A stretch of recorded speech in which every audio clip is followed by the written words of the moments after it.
লজ্জা, মানুষের লজ্জা যখন থাকে না, মানুষ যা ইচ্ছা তাই বলতে পারে, যা ইচ্ছা তাই করতে পারে। এরকম একটা অবস্থায় মানুষ কিভাবে জালেমদের পক্ষ নিতে পারে? তো বিশ্ব সম্পর্কে তো চোখ কান খোলা রাখতে হবে আপনাকে আমাকে। কথাগুলো আমি পুরা মানে এই যে অবজার্ভ করতে করতে করতে করতে আর পারতেছি না। মন খারাপ করতেছেন? আল্লাহর কসম করে বলতেছি, আমি আপনাদের কাছে বাহবা পাওয়ার আশায় একটা কথা বলতেছি না। আল্লাহর কসম করে বলতেছি, আমি আমার উপরে কোনো বিপদ আসার ভয়েও চুপ থাকতেছি না।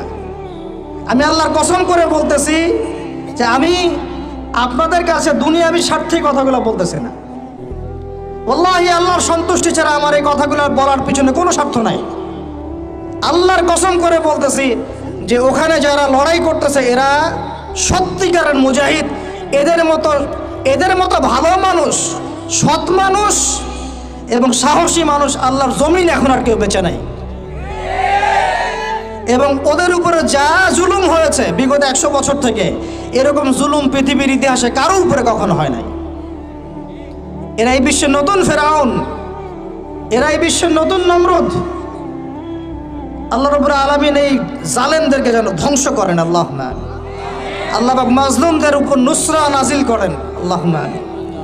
বিষয়টা হচ্ছে এই, আমরা মুসলিম পরিবারে জন্ম নিয়েছি, বাট এগুলো বুঝি না। অর্থনীতি হালাল হারাম বুঝি না।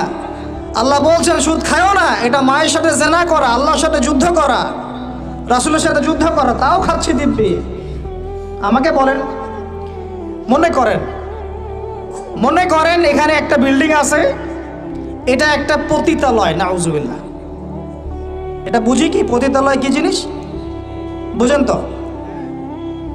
এখন তো সুবহানাল্লাহ এমন যুগ, এক সময় ছেলেরা মেয়েদেরকে হায়ার করে নিয়ে যাইতো রাত কাটানোর জন্য। এই 10-15 বছর আগের কথা বলছি। ছেলেরা মেয়েদেরকে এক রাতের জন্য হায়ার করত।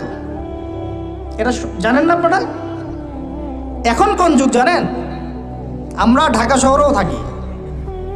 এখন এমন যুগ চলতেছে, একটা ছেলে রাত কাটার জন্য আরেকটা ছেলেকে হায়ার করে। আমি বলেছি না শুরুতে, আল্লাহর গজব জোর করে টেনে নিয়ে আসতেছে। মাঝে মাঝে একটু নড়তেছে না ভূমিকম্প, এগুলো কিছু না, একটা বড় কিছু হবে। আল্লাহ মাফ করুক আমাদেরকে। আমার মন বলে একটা বড় কিছু হবে। যা শুরু করছি আমরা আল্লাহর সাথে আমরা যা দ্রোহিতা শুরু করেছি, ব্যক্তি জীবন থেকে শুরু করে রাজনীতি পর্যন্ত, আল্লাহর গজব জোর করে টেনে নিয়ে আসতেছেন। আমার এখানে শিক্ষা প্রতিষ্ঠান গড়ে তোলা কোনো উদ্দেশ্য না।